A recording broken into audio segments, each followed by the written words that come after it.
I deleted so many of the comments because some of the shit was like hashtag ban all females from rap, hashtag get back in the kitchen. Horrible shit, bro. And it was one after the other. Like it got like 6,000 shares, 60,000 views, and like a couple hundred likes or something. It was like way out of proportion. Yeah. Oh my god. And I can't understand it. And like even some people, even other rappers were commenting, saying that this is terrible, and I can't fucking wrap my head around like what they're talking about. And they're all picking on her single syllable rhyme schemes, which, okay, if you break apart the bars, yeah, she's saying dead, head, this, that, like, it's, okay, sure, but what's that the to a fucking story? Right, well, how many elements are there to writing a rap song? Exactly. How many different elements are there? Yeah. Now, Complete, he's an amazing fucking storyteller, awesome multi-syllable rhymes. Yeah, sure. You know, but maybe some would argue, and this is not me, I love him, but I know that this opinion exists, where his like delivery and his accent is just really a bit too hard to get into. Yeah. People are good at things and not so good at other things. Her fucking storytelling and her presence and her delivery, when she stares on the stage, her rawness,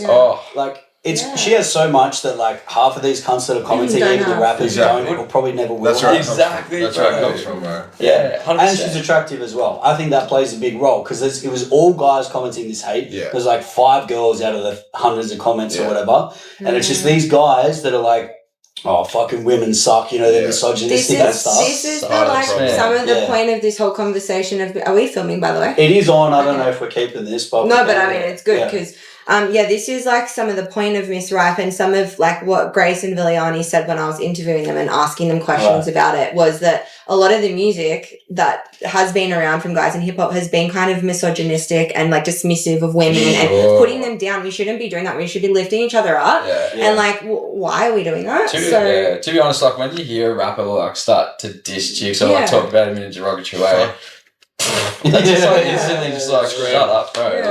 Just get out of it. It's like, you know, there's obviously like a lot of negativity that has been in and around like a lot of different rappers will rap about negative things, right? So like if there's a specific person that you want to hate on, I mean, I'm not encouraging or inciting hate, but it's one thing to rap like you have a problem with this person, you're like, fuck that person, you're dissing that person, but to then like just be completely misogynistic and it's like all females, it's like being racist and saying like all these people are fucking, you know what I mean? Disgusting, bro. It's sad to hear it's in Melbourne too, because we sort of have always thrived on being one as a whole in Melbourne, like in comparison to Sydney or something where it's always beef and drama and so it's shit. But it's wild because I never realised how rampant it was, because maybe, I don't know if you've got experiences with it, but I mean, as a guy, like I go to these shows, like I don't see any problems or anything like that, and it's not until you put it online. Keyboard warriors, people who like behind a computer say whatever they want, and they're not going to say it to your face. It just blows my mind that happened to Inca though, because her style is like one of the freshest styles. Like that's what it just blows my mind, bro. You know what I mean? Like, exactly, bro. It's wild, man. But I told her, and she had stuff to do. We couldn't make it happen, but I still wanted to come back around. But I was like, I messaged her straight away. I was like, hey, if the comments get too much, let me know. I'll turn off commenting. And she's like, nah, fuck them. Like, let their hate fucking, you know, push it through. Yeah, exactly. It ended up, one of them got like 60,000 views or whatever. Yeah. Now, even if half of them are hating on her, that's still 60,000 more people that are wearing it. What's that saying? It's like, there's no such thing as bad publicity. But at the same time, they're all gronks, right? Fuck all. If any of you guys are watching, fuck off. But also, come to Miss Right.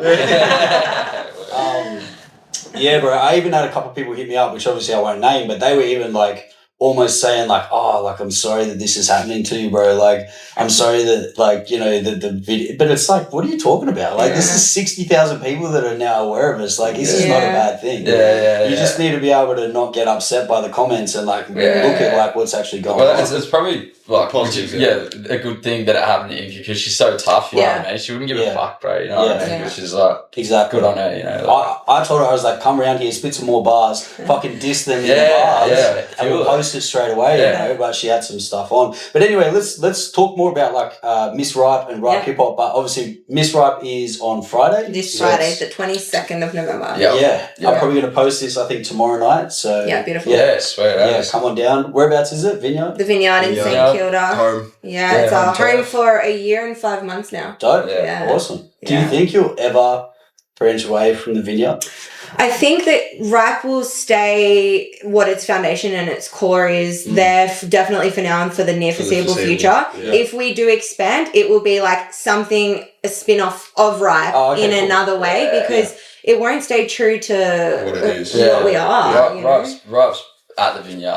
Rap belongs there. So. And if it wasn't for Johnny and like the venue, how much they have supported us, the platform they've given us, and we just feel like we want to keep giving back to them too. Symbiotic relationship, and we wouldn't have that at another venue. I think. 100%. Yeah, helping each other out. That's good. Yeah, I think it's awesome. Like what you guys are doing there, and every time you rock up, it's like a consistent atmosphere. You know what I mean? You see familiar faces and stuff as well. Community. It's like I was looking at it like I'm part of a business networking group, and like you meet once a month, right? And you're there to discuss your business and help each other's businesses to grow. It's kind of like that in the sense that we meet once a month at the same place. You have all creatives, you have rappers, you have like producers, you have artists, you have drawers, you have whatever, and we all come to get fans, community, and you network, and then from there we've seen like all these people connect, and they're all creating like collabs and albums together now, and it's beyond that. It's growing outside. That's awesome. That's the best thing, right? When you start to see that happen,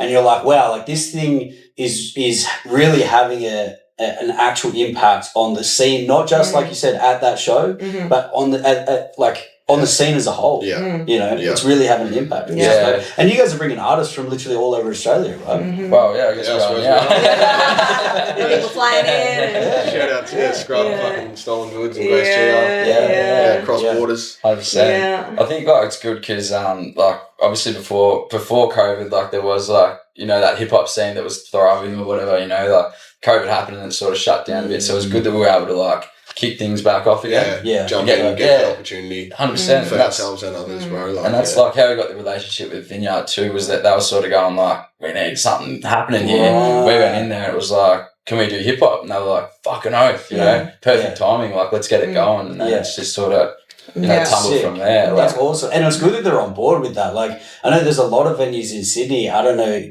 too much what it's like here, but they just won't do hip hop shows. Especially all the 1-4 shit. Well, Johnny... And like I said before about Sydney, bro. Like, well, that's it. Yeah, it's a big part of Sydney culture is just like... I don't know, I shouldn't speak too much on the scene there, I guess, but I did go to a few shows just before I moved down here. And it was like... I saw someone really dope rap, and like you would hear, like you go up to him afterwards, like, hey bro, like fucking rah rah rah. And I was like, oh, it'd be dope if you came on and spit some bars, and he's like looking at me like you want to fight? Like, why are you coming up to me? It's like it's crazy, bro. It's like it's a different vibe. And there's no hip hop in the south side, so it's all been in the north. It's like all been in Brunswick. It's all been Fitzroy. Fitzroy. So it's really cool to bring something down like where the sun's shining. There's palm trees. There's like a sick background, and it's a really cool, just chill vibe. And the smoker section, you can still see what's going on inside. So everyone's just chilling, vibing. It's a really good venue, isn't it? It's crazy.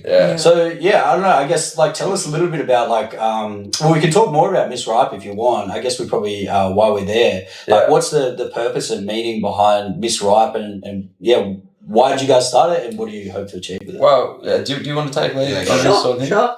Yeah, I think I sort of noticed, I think we all noticed that like each of our lineups were mostly men. So it's like typical that we've got 4 guys on, 4 acts, open mic, and there'd be a couple of girls popping up here and there in open mic. But it was really rare for us to have a female artist on the lineup. And then we started to realize, well, hang on a minute, we need to be diverse and we need to be giving more opportunity to women. And especially for myself being a woman, I see that, and I want other women who like these up and comers like Marley, like Puns we've got coming up. She now saw these other people up there and goes, hey, I can do that, and I can have the the confidence to get up and do it. So it's kind of funny in a way that we have to put on a particular night just to have an all-female lineup, that it has to be branded like Miss Ripe. I love it to eventually snowball more into it just being a normal thing, that we've got 50-50 like girls and guys or whatever.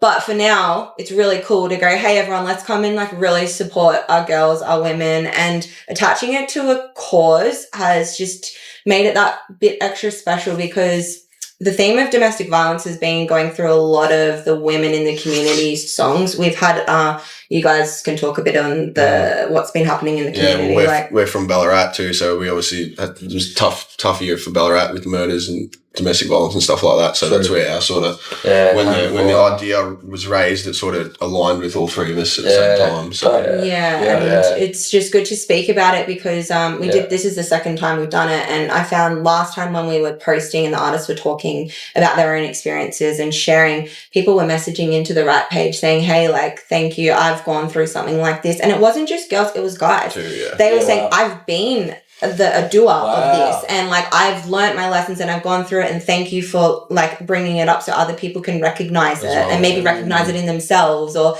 so it's not just helping the females; it's also helping on the men. Yeah, that's the men in the community. Yeah. Isn't that crazy? And that's really dope that they've had the confidence to like hit you up. I mean, that's wild. Because it's I wasn't raised around domestic violence, so I can only compare it to like things that I had experienced or whatever. But just in general, like you're raised in an environment and you just replicate that behavior without fucking even thinking about it. So to like go through the process of like, I can only imagine like being around domestic violence, like being a victim of it as a kid, probably hating it, and then seeing yourself do it and not being able to stop yourself, and then feeling so much like shame and guilt associated with that. That's bad, isn't it? Because it's like you really are hurting innocent people, but also that person themselves, like this guy that's hit you up, is like had to go through that whole process of like, changing himself. And I think probably the most important part is the younger girls that are there in the community. Like they're 17, 18, 19, because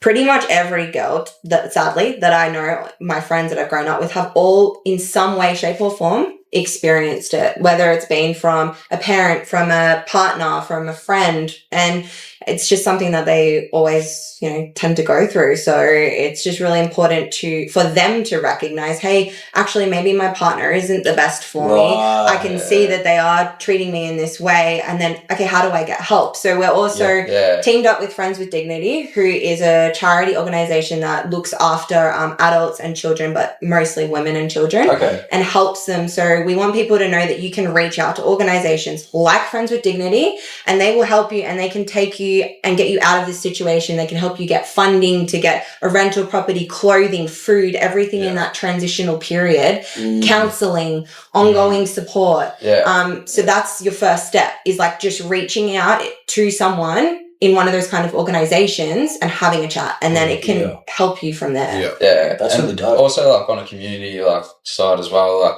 I don't know what it would be like to go through domestic violence and be a victim, but like it's good that we can all just sort of like come together for those victims and then just like we don't support that shit. Like, we're behind it, and it's like it's all good. Like setting that standard. Yeah, it's a safe place, man. And that falls back into what we were talking about before about like the lyrics of artists. Like think about what you're saying when you come up on that stage. Your voice has power, and your message has power. So if you're going to stand up and put women down or be racist, we don't stand for any of that shit. We're all inclusive. We're all family. We're all community. So like let's build each other up and talk about messages of positivity and being better. And Dope, man. And like again, going back to like Inca, like you listen to her song. She's got a song Hypocrite. She's got a song. I shouldn't have started rattling off because I can't remember the names. But she's got different songs that detail her journey and experiences of domestic violence. From she's got one called Accountability, where she realizes that even she needs to take accountability.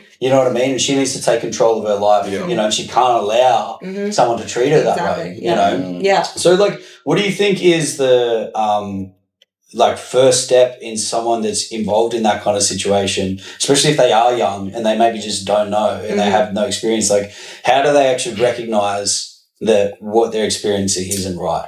I think it comes down to your gut feeling and you knowing, hang on, something doesn't feel right first within yourself. You're not feeling like you're at your best. You're not feeling like those people around you are supporting you to be the best version of you. You're getting pulled down. You're getting belittled. You're getting put in this little box. Usually that's the signs that you see is someone's in that sort of timid stage, and that's when you kind of got to recognize, hey, something's not feeling right. Why am I feeling that way? And then it's important to reach out to whoever you feel comfortable to. Like it can be your closest friends, just to have a chat. start the conversation. That's all we can hope to do is just start a conversation, and that will hopefully lead them to get the confidence to maybe make a change. Yeah. And if you're a friend of someone or a family member, or you witness someone that you think might be in an unhealthy relationship, I think at least from people I've spoken to, one thing that could really help is just maybe mentioning that, hey, I don't think it's right the way they treat you. For sure. Give your opinions. Yeah, 100%. I've spoken to people that have been victims in this situation, that have been in relationships that are abusive, like for long periods of time. And this one person in particular told me that if no one ever said anything, none of her friends ever said anything, none of his friends ever said anything. And she's like, I am so confident that if someone, because she's like, I had these thoughts. I thought, I don't think this is right. Yeah. But because no one said anything, she was like, I must be crazy. Because I'm told I'm crazy. It's crazy. Right? Yeah. And she's like, if someone else, just one person had said, hey, I don't think this is right, she might have had more courage to believe her gut feeling. I second that. I've been through some pretty crazy relationships with narcissistic people, and when I was younger, look, I don't blame them, because when you're young, you don't know how to behave and control your emotions and stuff. Right. And my closest friends and family had seen the way that, this person was treating me, and I thought that, I was just crazy, But then when I got out of it, everyone goes, oh yeah, they weren't fucking good for you, or they were, and you go, hey, if I'd kind of had that support sooner, I would have left earlier. I stayed for years until I got the courage up to finally go, hang on, this isn't fucking right. But you do need to speak up and go, hey, I don't think that's cool the way that person's treating you or talking to you. Just pull them aside. Are you all right? Yeah. And that's what I think is really dope about what you're doing, because it's like you were saying, it starts the conversation and it puts it out there hey, this isn't okay. So for someone that is maybe experiencing that and they've had those thoughts, if they see a show where it's people talking about their stories, especially people that have come out the other end and they're talking about everything, and I think it can be really helpful. So it's really dope. So how did you, I guess, I don't know, we kind of spoke about that, how you went into Miss Ripe from Ripe Hip Hop, but I guess tell us more about the general arc of Ripe and where you guys want to take that. Well, it started, Chooks and I were doing our mixtape 2023 launch, looking for a venue, and ended up at the Vineyard, St Kilda. So did that. And then I knew Johnny for about 8 years. Killed the show, by the way. Oh, yeah. Well, you said that in your bars, right? Yeah. You detailed the story. In the bars you spoke, you detailed the story of Johnny went there, killed the show, Johnny hit his arms. Yeah, it was kind of meant to be the way that it all happened, because I was the St Kilda local as well for about 8 years and knew Johnny really well, and because he puts on so many different acts, rock and techno and everything, but no hip hop. And he calls me, he's like, you have to come down and check out these two guys. They're awesome. They're putting on this show. So I actually came to their show. Yeah. Cool. And I walk in and the venue was packed. They had all the community behind them. They were fucking killing it on stage. Shit. And the one thing that I saw that stood out to me the most was that everyone was there because they loved, respected, and supported these two. And on my side and how we kind of came together was I have a hip hop background. I'm also an artist, and I wanted to get into events as well. And I think that night we talked to each other. Remember, we said, I really like you guys. I think we should do something together. And then it was the Monday following after the show, and I went into the Vineyard to actually get their numbers to give them a call. And it was 2:00 on a Monday. You came from Ballarat, was it? Geelong, and they were sitting right there, and I was like, well, I was about to give you guys a call, but you're right here, so how about we sit and chat? And it literally, the three of us just went, yep,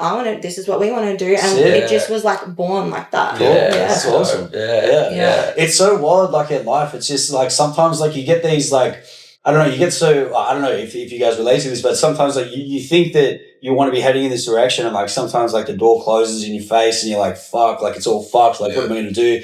But all those closed doors and this and that and everything else leads you to this point where something like that happens. Where you're oh shit, this is what it was all for. 100%. It's crazy. It's always, I feel like it's always been the way now since we started sort of making music, or been mature enough to sort of realise that, and close the door, another one opens, bro. Exactly, bro. And we complement each other with our skills. This is the beautiful thing is I don't think rap could be rap without any of us, and Perky, like shout out to Perky.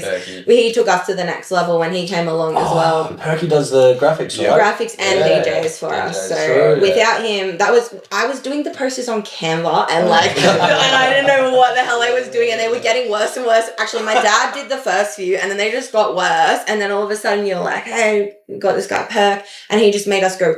So it's wild how much like that look, I guess, makes a massive difference on like how you're perceived. Like people decide like what your event's going to be like based off of what it looks like. The cool part was like, even though it didn't look that good at the start, like we still had the crowd was there. We're still kicking off. We still had all our homies and our friends and family and Kat's friends and family. Can I ask you a question too? What is your perception on the name Ripe? Like, why do you think we've called it Ripe? Because I'm always interested to know if people understand why we've called it Ripe. Yeah, so I would say it's because it's in the vineyard, right? Yeah. So I'll just walk through it. Part of it. Okay. I was so confident with that answer. I was like, I fucking got this in the bag. I mean, some people didn't get it, but like the vineyard is a vine, and you pick the grapes when they're ripe. However, artists were like looking for the ripe artists who are like, you know, ripe on the vine, ready to go. It kind of ties in like fresh. That's what we say, like fresh and ripe. I remember at the start, we'll like ripe, and then we'll just like Actually, hang on. I got to give credit. I got to give some credit to Dan because he's going to say if this comes up. So he reckons he came up with the name. My partner. He goes. He watched the Nike documentary, and on it said like you have to come up with a 4-letter name because it's short and sharp and catchy. And then he reckons he said right first. I don't know. I'm still debating this.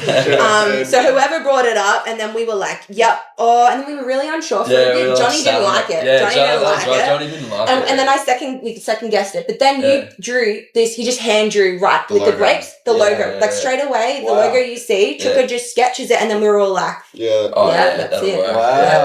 That's cool. We actually have that original logo. We should pop up. Red pen in this fucking... That's a keeper's item. I suppose. It holds some weight. For sure. I'm fucking envious, man. Like you guys, like your energy and like you said, like you seem to really just complement each other's like skills and like personalities and like all that kind of stuff. It's really dope to see how well you work together. It's good that they listen to me. So. I think like the best thing about this relationship is that like we might not always agree with each other, but we always respect each other enough to like hear each other out and then like work through it. So like, we don't agree on this, but like let's work through it together, you know what I mean? And there's never any like malicious like drama whatsoever. It's always so like well flowed sort of thing. And we wrote down our mission, vision and values early on. So we sat down in my living room. This is where we have our little like sessions, wrote out on the whiteboard, and we're like, okay, what is our mission, vision and values? And we're all calling out these different things, and we were all aligned. And it's fucking meant to makes sense. That's awesome. So what are your mission, vision and values? To be mad cunts. Off the top, just to be, just to hold it down for the culture, hold it down for the scene. Help give opportunity to artists. Providing a platform. And like we were saying, it's some people's first ever time to get up on that mic. That is our roots. That is like, we want you to bloom and to like be able to have the confidence to chase your dreams. That's what we're trying to do. And for me, that's like so heartwarming to give something. Well, because it's a hard thing to come to that like conclusion in yourself, right? Like I don't know, did any or all of you guys struggle with that? Like going from like however old you were to then making that decision within yourself, like you know what? Like I am gonna back myself and I'm gonna fucking give this a crack. It's a hard thing to do. You know? And it doesn't stop because you're constantly changing. Like I just had a baby 8 months ago, and my whole world went. Oh, now I'm a mum. I'm like, can I still rap? Like, and actually, do you know, I was pregnant. I didn't know I was pregnant when we started Ripe. And then a month later I said, by the way, guys, I'm pregnant. So I did the whole 9 months growing a baby and still jumping up on stage with my belly growing every month. And then I was 2 weeks after childbirth. I didn't miss a single Ripe. I was at Ripe. We're like, month off? Nah, but it's like true. That's crazy. So it's like your life is ever evolving, and then you have to come to terms with like, hang on, it doesn't mean I need to change who I am. It's just like this developed version of me me now that I'm a mum and I'm doing this, and you just you're gonna be the coolest mum and like when it's like bring your mum to school day, all these fucking lame like you know what I mean, like that's cool. Wow, man.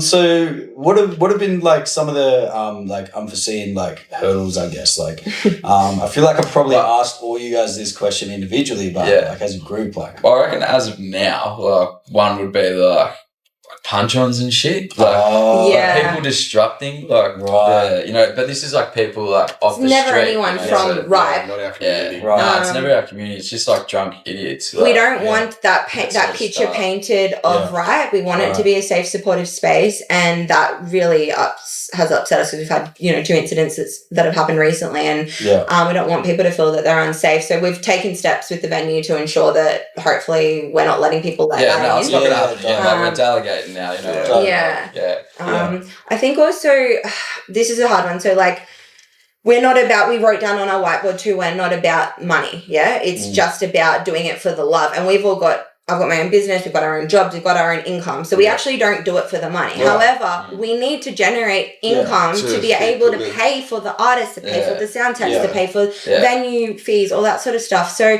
it's hard to now juggle with like continuing to grow and still feeling confident to like cover those costs and everything we make gets reinvested. We only ever had 2 dinners on Ripe. That's all that we've By the way, I don't think you should have to justify. No, but I understand why you are. But I don't think you should have to justify. Like we don't keep any. Like you guys put in so much fucking work, and if your decision is to reinvest, I think that's awesome and that's dope. I think like that's what makes it special though, because it's like it's bringing it back to the roots of hip hop, which isn't about money, man. It's about like the art and like the expression, the performance, the time that you have, you know. Like, True. But in saying that, like paying artists has been a big thing because like me and RONKSY, we used to like do gig after gig after gig and never really saw a cent. Wow. Because we didn't really because we just wanted to do it, you know. We just wanted to perform. But then like you sort of realise down the track, it's like, oh, I'm not getting paid because I'm not asking for it. These people are asking to get paid, and they are, and it's like so. A lot of people like put on shows and then won't pay people because they don't say anything about it, sort of thing. So that's why we've always sort of made it like if you're performing, you get paid. You know what I mean? And it's like you don't have to bring it up. You're getting paid. You know what I mean? It's how it works. And it depends. Like we give what we can when we can. You know, and it varies from show to show. But that's another factor of helping educate these up and coming artists and that. Like Chooks and I didn't know, bro. Like true. We learned that later down the road. So it's like let's help these other people know that there's other ways to do it. And it's dope, bro. I think you guys are the right people to be doing this as well, you know, because there's obviously a lot of like skill and knowledge and work that has to go into putting on a show, but to have like artist backgrounds like all of you, and especially with the experiences that you guys have had, and I don't know if you've had any similar experiences, but it sounds like you guys just literally just want to prevent that from happening to other people as much as you can. It's just lead by example, bro. Setting the tone. Educating and passing on knowledge was one of the other things we wrote on the whiteboard. We want to pass on knowledge and we want to help people to grow. So where do you see Ripe in 2024? Let's say 5 years.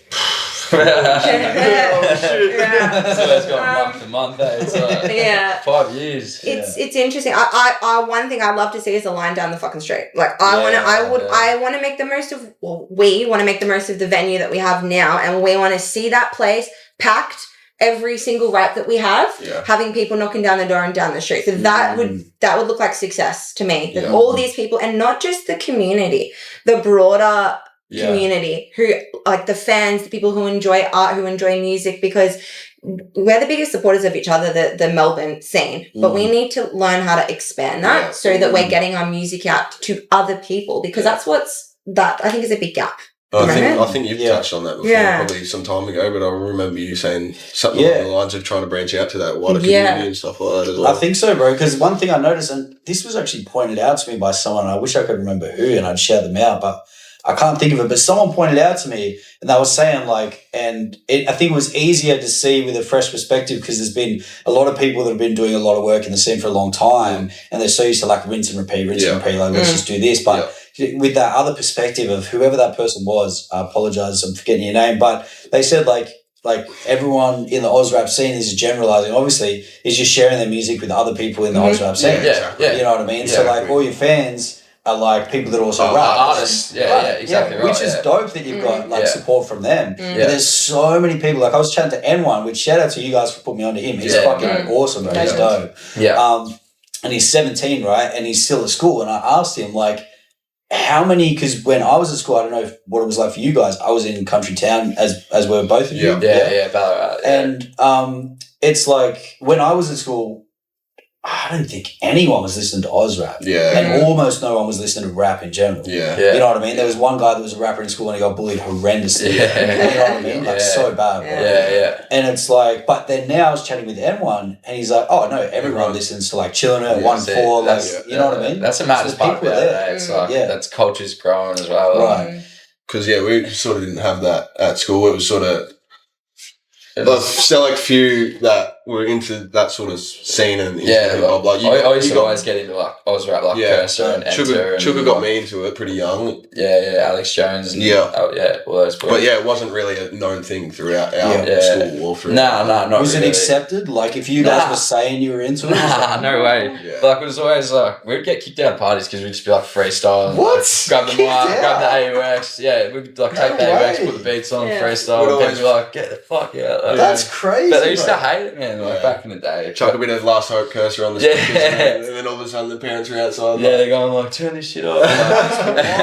They put bloody Rihanna back on. Yeah. But like, I don't know. It's definitely like, even like these days, like if you talk to someone that's so like left field from rap, you go like, oh, do you get into Oz rap? It's just like, no. It's like Oz rap, like Cursor and that. And it's like, like you don't really understand it, but they never will. But the sick thing is that like some of these artists that are just coming out now and like in this era, like their music it appeals to everyone. Right. You know what I mean? Yeah. Just because it's Oz rap, people won't listen to it until they realise like this is fresh. Yeah. Like everyone will agree with that. You know what I mean? 100%. It's it's interesting that there's like seems to be a certain percentage of people in Australia that like that like that word like phrase or whatever Oz rap and like they've already told themselves they attach that name to it. I'm not going to listen. They're like that's just TKO and Enter. Yeah, exactly, bro. Oh man, I got so fucking angry at this guy, and if you're fucking watching, you know, bro, I don't like him, and he's like in my friend group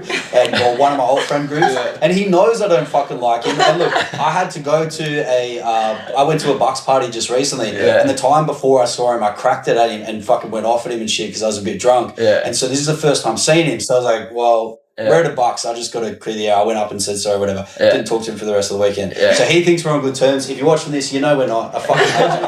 I don't want to see you, bro. Because the time before that, I went and saw him. And it's like me and two of my best mates. And he's like this guy we met a couple of years ago, hangs out with us every now and then. He's the outsider. We welcome him in. But he's not like, these are my guys. Like, don't fucking like come in here and like try and act like you know them better than me and start telling me how it is. You know what I mean? Like, I've been with these guys a long time, you know? And like, I'm putting on fucking music because it's our room. It's my speaker. I'm putting on fucking rap. I was playing a Hooligan Hef song. No one in there had a fucking problem except him. He's like, oh, what the fuck is this? Oh, Ashay's fucking Adelaide, fucking rah. Starts talking about TNs, starts talking about fucking Eshays. And he's like, nah, fuck the Eshays. They're just dumb cunts, rah. And I'm like, oh my God, bro. Like, everything he was saying was pissing me off. And I'm not an Eshay. I'm not, like, I don't wear TNs and that. But I fucking, like, it infuriates me how people just fucking judge and criticize and shit on this, like, group of society that involves some of the most like entrepreneurial, persevered people. They've come from some of the hardest backgrounds. They fucking push through it. Their aim is to come out the other side. It's some of the best fucking people that we have in Australia are in these like fucking, you know, category. And they just like as soon as they hear that word, it's like with Oz rap, like they just shut off to it. And you're a fucking dickhead. Honestly, man. He's fucking... That's the thing. Like, a lot of these people just, like, hear the word Eshay and then just think they know everything about it and then just, like, hate on it. And it's like, you don't even fucking know anything about it at all. Like, so why do you hate so much? Like, exactly, you know what I mean? It's just, like, a stereotype that you think that is this thing. It's like, and it's the same people. Like, I fucking know this guy, right? And it's the same guy where he would, like...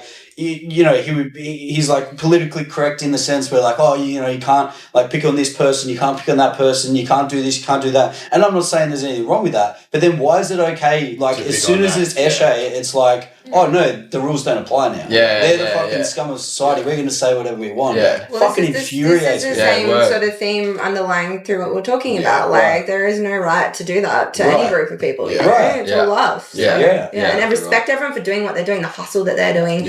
All these people. I honestly myself didn't even know that this scene existed because I'm from Queensland. I'm from Sunshine Coast.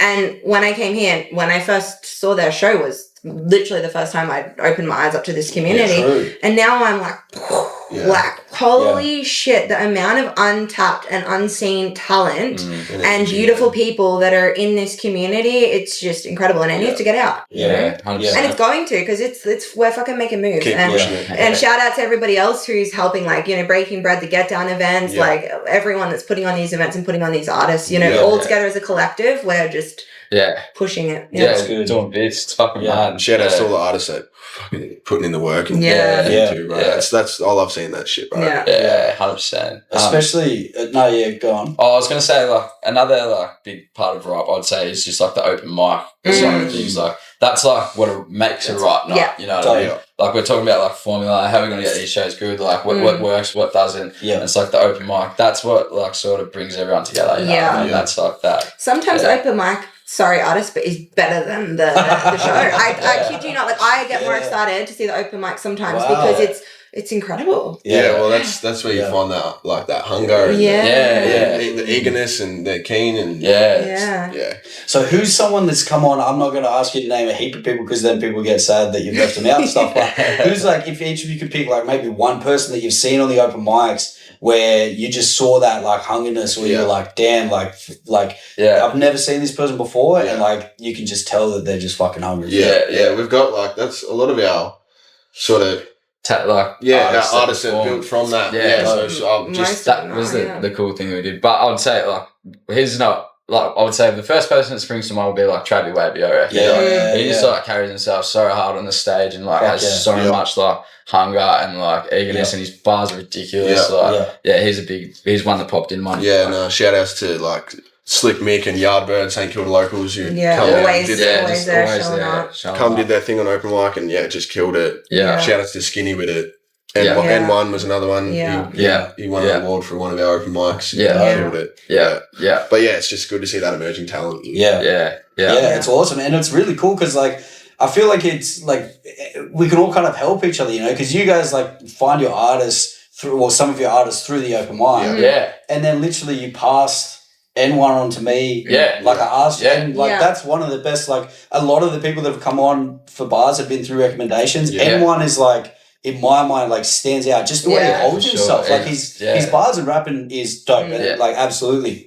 But even just like he's got like an aura about him, right? Where I just think like people are going to gravitate towards that. He's going to be able to build an audience. He's going to be able to fucking do all that shit. 100%. And another thing is a lot of artists hit us up on the right page and they go, hey, like I've seen what you're doing. I'd love to be on your show. And what we say to them is come along and jump on the open mic first. Then we'll see what you've got. We'll see if you're about it. If you get amongst the community, if you show up, then we'll consider putting you on. That's how it really works. Opposed to like someone just expecting to be put on. You know what I mean? It's like, shut the fuck out. Do the open mics. No, if you want to perform, do the open mic. And then like jump up, you know. It's that fucking attitude. I don't know if there's something wrong with me here, bro, because some people seem to not have a problem with it, but that attitude of just expecting it fucking pisses me off, bro. It's a bit fucking. It's how you going, you know? Like I don't know. It's just. How do you guys deal with that when you get messages? I don't know if anyone can even relate to this, but I'm just curious for my own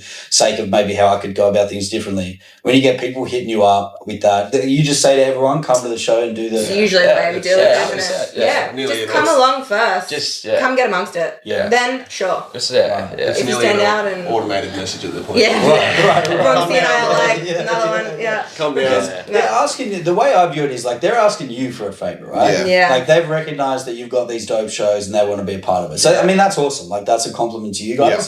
But what they're doing, and whether they see this way or not, but they're asking you guys, hey, can you do me a favor? Yeah, exactly. Yeah. Sure. Come and support us. Yeah. Come to our show, support us, and we will consider doing you a favor. Yeah, exactly. Like, I think that's totally. And like at the same time, not to like. It's not like you aren't dickheads, like complete dickheads. You know what I mean? You probably just don't understand that, like, you know, that you just get like shit. You know what I mean? Just come like get amongst it, and you'll know what's up. You know what I mean? Like they're probably just not looking at it the right way. You know. Like, I think that's where I need to change my attitude, bro. Because I get so like yeah, I think so. And it's like, well, they probably just don't know. Exactly like you said, like they've probably just been rapping with a couple of their mates in their bedroom most of the time they've been rapping. Yeah. And now they're like, well, I don't know how to go about this. Yeah. I guess I'll try some Exactly. So, you know, that's I'm why. sorry for There's no hate, it's all love, you know what I mean? Yeah. But it does make you something I really want to say too is that a lot of the times the artists that do hit us up like that we end up putting on are the ones that put in fuck all work when it comes to actually promoting and getting out the show, and they just expect that, hey, I'm on and people are going to come and watch me. All of us are still not at that level, like we have a long way to go. You never stop growing and developing, and you're never too good to think that, oh, I don't have to do anything and everyone's going to come. So we found that we've had that problem a lot when we've just had people that maybe we have put on because, oh yeah, they look like they have a little bit of a following, and they do nothing. Some people do like not even one post or not even one anything. Exactly.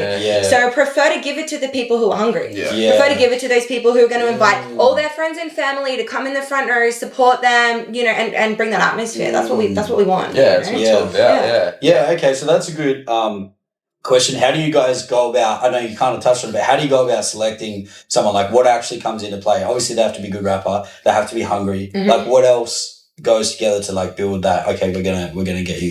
I think that they're actively also making music and releasing stuff as well is important, because you can put some people on, but they're not gonna. You can tell who's not gonna continue the momentum. Right. Okay. And I think that it's important to make sure that you're seeing those people who are putting in that hustle and that work, because they deserve to. Right. Yeah. You know, just earn your stripes, bro. Really. Yeah.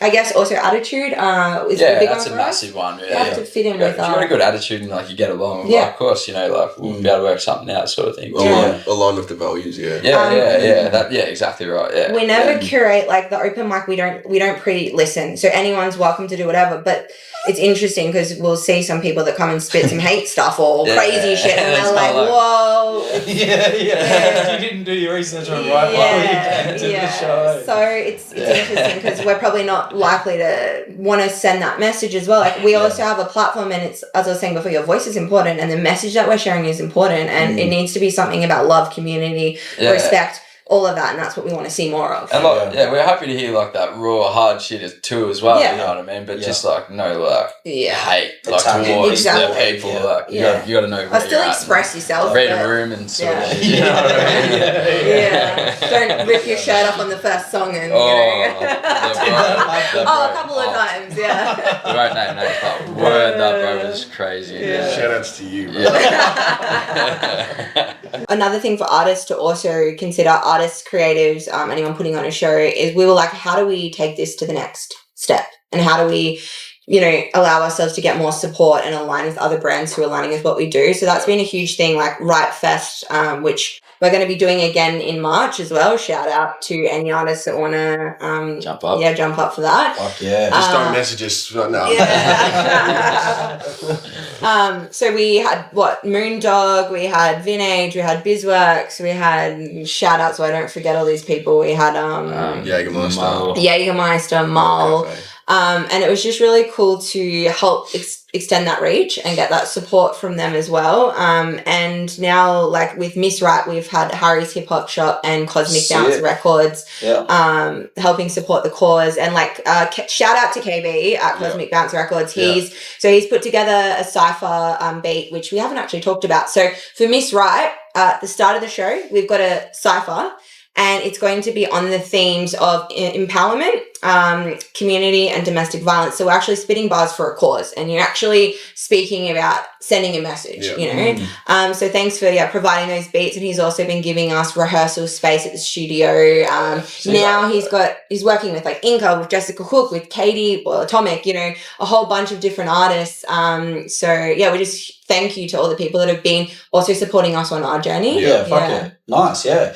How do you guys go about doing that? Like, you just build the relationship with them, ask them if you tell them a little bit about like what your mission is and what it's pretty. I mean, it sounds daunting, I guess, but it's really straightforward, and you'd be surprised at what can come from like just a conversation. And I mean, like when you got something to offer, like then like you sort of have a leg to stand on. You know what I mean? So you sort of start to know your worth, and then you can have that conversation, and you know, let's build and do something together, sort of thing, which is cool. But shout outs to all those people, because without them, like some of our events just wouldn't have been feasible, wouldn't have been able to be funded, or the resources that they bring for it.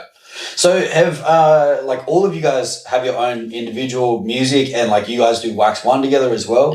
Has any of that stuff like taken a dip because of what you're doing with Riot?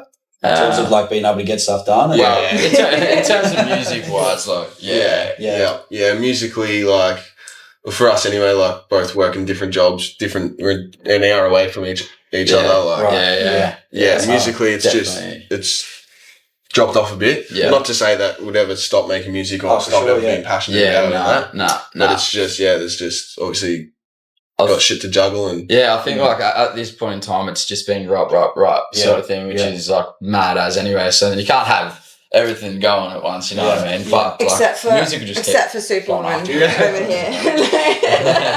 What is that? Except for Superwoman over here. No, honestly, like I think if for anything, apart from pausing from having a baby, it's actually been, that's what spins me out. That's what she's a freak. It's actually, so I've got a commercial cleaning business as well, so I run that. I have Right Hip Hop, have a baby, but the music side, I actually opposite, because I'm creating an album of collaborations with Right artists at the moment. We've done a track together that'll be on that, and I've worked so far with Ivka and Atomic, shout out to them. We're going to be getting Jess, Clara Vision, like a lot of the women.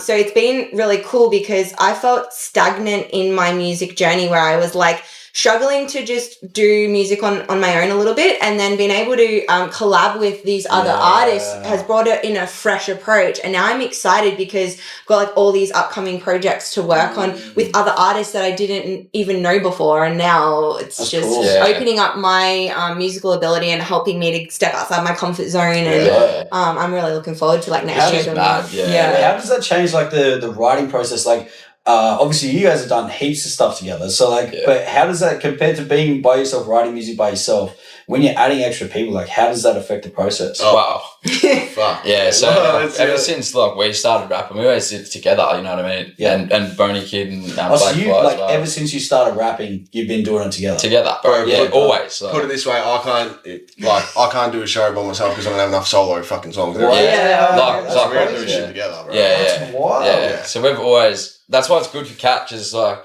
now she gets to come into this world of collaboration, you know what I mean? Which is like what for us is like how you make music, you know what I mean? So it's like, that's like I've fucking said this a bunch of times, but it's so awesome to me to see like how well you guys work together. And like 100%. I like, you know, I could work with people, but it's always been a big struggle of mine. Like I just always find it easier to go by myself and do things by myself. But like it's just not the way, bro. Like you get one perspective, you get one opinion, and you've got fucking one set of hands. Like you're getting all these different perspectives when you involve other people. All these, especially with something subjective like creating music. Like there's just no one way to have the extra heads. I reckon is like if you can do it, just be awesome. Well, I think because we like kind of learned how to do it together from the start, so we're both on the same wavelength from the get go. You know what I mean? And like, so like our workflow has always been seamless, as like it's so quick and easy, and just no hiccups. Whereas like if I'm by myself, I'll be like, it's harder, isn't it? You overthink it. Work shit out. That's wild. And you get inspiration off each other as well. That's cool. Like you do 3 verses right on your own, whereas when you're collaborating, it might be 1 each and 1 together, and it's just so much quicker and easier to vibe off each other's energy. Like with the song that we did, we wrote it in a couple of hours and finished the whole thing from start to finish. I think that's also an important thing, is when you go into like a studio or into a session,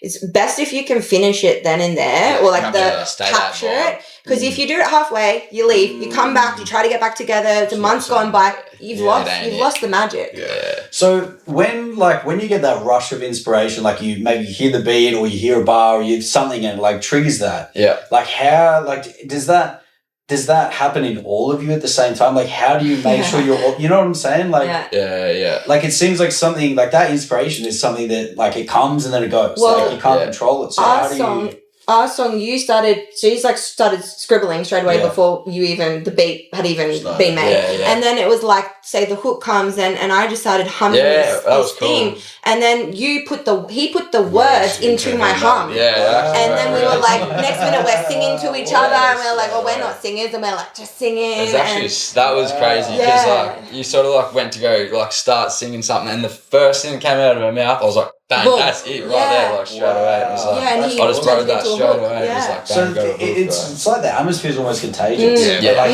100%. Just bouncing around. Definitely. Fuck, that sounds so cool. Yeah, I feel like you definitely more people in the room. You're lifting each other up and you're like competing in the best possible way. Right? Wow, that's cool. Yeah. Now, you mentioned competing. Like, do you ever like write a verse or vice versa? And then the other one writes the verse, and you're like, oh. Not really, bro. Like, honestly, we're just tight, like, fuck all. Yeah. We just hold it down for each other. And It's never been like a competition between me and Ronksy. No way. Yeah. But like, sometimes like Ronksy will come with a verse and be like, fuck, I've got to change. Yeah, true. And vice versa. Yeah. I felt like who's the better rapper? Right? I don't know, bro. I don't know. You say that, but like I've always been a natural like freestyler and shit like that. Whereas like Ronksy's fucking his style is your tone and your sound is like really perfected, and your words and bars are like incredible. Yeah, so it's different strengths. I mean, you're over heads. I feel like. Yeah, big time. Yeah, it's funny because a lot of cunts would think I'm dumb, like rapper. But it's just like over the top, but like which is cool. Like I kind of like that anyway. You know? It's one thing I love about doing these one takes, bro, is when I'm in the room with you guys, I basically don't catch any of it. Of course, when you go back and then when I'm editing it, I start to slowly say, like for half of the fucking one takes, I can do their thing word for word. They've probably forgotten the lyrics. I know word for word, and it's so dope. Yeah, to be able to like just really catch everything. I've been trying to think of it for a minute, but you had one about swinging blades like a helicopter or something like that. Do you know the one I'm thinking of? I'm off and back to spin it back like helicopter. It's got you. That like mattress topper. No, man. I don't know what else is going on. That's probably. Is there anything else you guys want to cover? I think that's. Whoever stole my laptop can suck a dick. That's about it. Someone stole your laptop. Yeah, it happened a little bit ago, but I got one back now, so we're back in action. Just thanks for the support. Just like a huge thank you to all of you, because without you coming along, this wouldn't be possible, and we just appreciate it. Yeah, a lot. 100%. Shout out to all the people around us and keep killing shit. Keep doing whatever keep striving. Music happening. Sick. Thank you so much for coming on. Is there any other upcoming things you want to put out into the world or a parting message? Oh, actually, you know what? I've just started doing this, and you guys will be the second ones. I almost forgot to do it. I want to end it with the same question every time. Yeah, shit. So if each of you guys could do this for me, it's a bit of a loaded question, but if you could summarize your life in one sentence, like what would it be? Off the rails. In the best way possible. I was about to say fucking roller coaster, and this cunt says off the rails. Off the rails of the roller coaster. Yeah. That's dope. You guys just think the same, right? Pretty much, right? Yeah. I guess mine's a little bit deeper. For me, it's just like doing this for me, like proving this to myself and no one else, and this is my journey and my life, and I'm gonna fucking live it. Fuck yeah. That's my dope. Yeah. Awesome. Thank you so much for coming on, guys. Thanks for having us. Much love. Much love. Sick. That was awesome. Shit, yeah, bro. That was great. Time flies when you're getting it done. Yeah. Yeah. That was really good. That I was super chill.